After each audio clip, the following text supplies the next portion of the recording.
పెట్టు.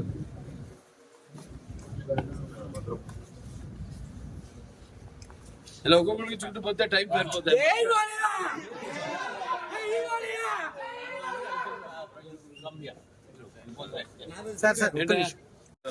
ఇప్పుడు కనివి నేరుగానే ఈ వర్ష ప్రభావం వల్ల కురిసిన వర్షం వల్ల ఎంతో జనజీవనం అంతా అతలాకుతలం అయిపోయింది. ఇక్కడ ఈ ప్రాంతం అంతా కూడా విజయవాడ అటు గుంటూరు. సో మనం కూడా చెప్పడం జరిగింది 50 సంవత్సరాలు పూర్తి చేసుకున్న సందర్భంలో ఇట్లా నాన్నగారి నుంచి కూడా ఎలా ఆయన ఎప్పుడు ఎటువంటి విపత్కర పరిస్థితి వచ్చినా రాష్ట్రాలకి, అంటే ఇప్పుడు ఆంధ్ర తెలంగాణ కాబట్టి ఏ రాష్ట్రం అయినా ప్రాంతాలు వేరైనా మన అంతరంగాలు ఒకటేనన్నా, ధ్యాసలు వేరుగా ఉన్నా మన భాష తెలుగు భాష అలా అన్నింటినీ కలిపారు ఎన్టీ రామారావు. ఓ ప్రాంతానికి ఆపత్తి వస్తే ఇంకో ప్రాంతం వాడిని దాంట్లో భాగస్వాములు చేయడం, అదే ఇదంతా అంతా ఒకటే, ఒక ఉమ్మడి కుటుంబం, వసుదైక కుటుంబం, అంతా అన్నదమ్ములం అన్న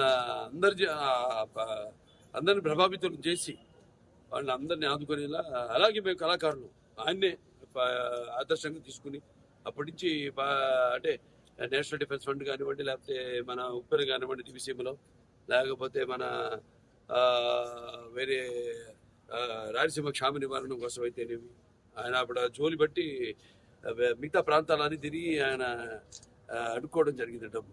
అలా అందరిలో కూడా మన తెలుగు వాళ్ళకి ఒక ప్రత్యేకత, అందరినీ ఒక ఎటువంటి మనకు భేదాలు ఉన్నా అవన్నీ కూడా అంటే మేము ఉంటాం యూనిటీ డైవర్సిటీ, అంటే పార్టీలకు కానీ ఎటువంటి కులాలకు కానీ ఎటువంటి లేకుండా అందరూ వాళ్ళ సోదరులకి, వాళ్ళ పక్కింటి వాడికి, వాళ్ళ బంధువులకి జరిగిన నష్టంలా భావించి ఎప్పుడు ఎల్లప్పుడూ. అలాగే చంద్రబాబు నాయుడు గారు, మా కళాకారులు అందరూ స్పందించారు. కూడా సిద్ధు జొన్నలగడ్డ గారు అయితేనేమి, లేకపోతే ప్రో విశ్వసేన్ గారు అయితేనేమి, అలా చాలా మంది అన్నట్టు ఎవరికి వాళ్ళు షూటింగ్లో వాళ్ళ పనులు ఉంటారు. ఇప్పుడు మాకు ఖాళీ దొరికింది కాబట్టి ఒక్కరోజు వచ్చేసి, ఎందుకంటే ఇప్పుడు అనౌన్స్ చేసి చాలా రోజులైంది, వచ్చేసి మా సహాయార్థం ప్రజలకి ఇక్కడ బాధితులకి ఈ యొక్క సీఎం రిలీఫ్ ఫండ్కి ఏదైతే వచ్చింది మేము అనౌన్స్ చేసామో అది ఇవ్వడానికి వచ్చాం. అలాగే చాలా మంది కూడా ప్రభావితులయ్యి వాళ్ళు అనౌన్స్ చేయడం జరిగింది. వాళ్ళు తిరిగి సమయంలో వాళ్ళు వచ్చి తప్పకుండా వాళ్ళు ఇచ్చి పెడతారు. వాళ్ళు ఏదైతే ఇద్దామనుకున్నారో, ఏదైతే వాళ్ళు ప్రకటన చేశారు. అయినా ఇది లేనిపోని రచ్చ చేసి ఈ పేర్లు ఎందుకు లేని పేర్లు ఎత్తడం కూడా అనవసరం. ఏదో ఎంత హాస్యాస్పదం అంటే ప్రభుత్వం సృష్టించిందట ఈ వరదకి, అంతకంటే హాస్యాస్పదం అంటే అదే అడిగితే ఏం మాట్లాడాలి మాకు తెలియదు.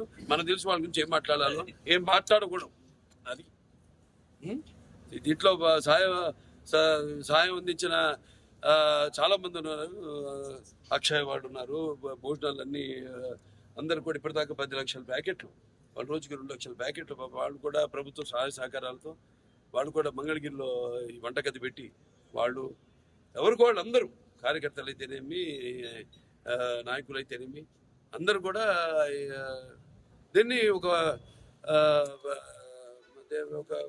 విపత్తు దీని కింద కెలామిటీ కింద కేంద్ర ప్రభుత్వం దాన్ని గుర్తించి సహాయ సహకారాలు అందిస్తుంది ముందు.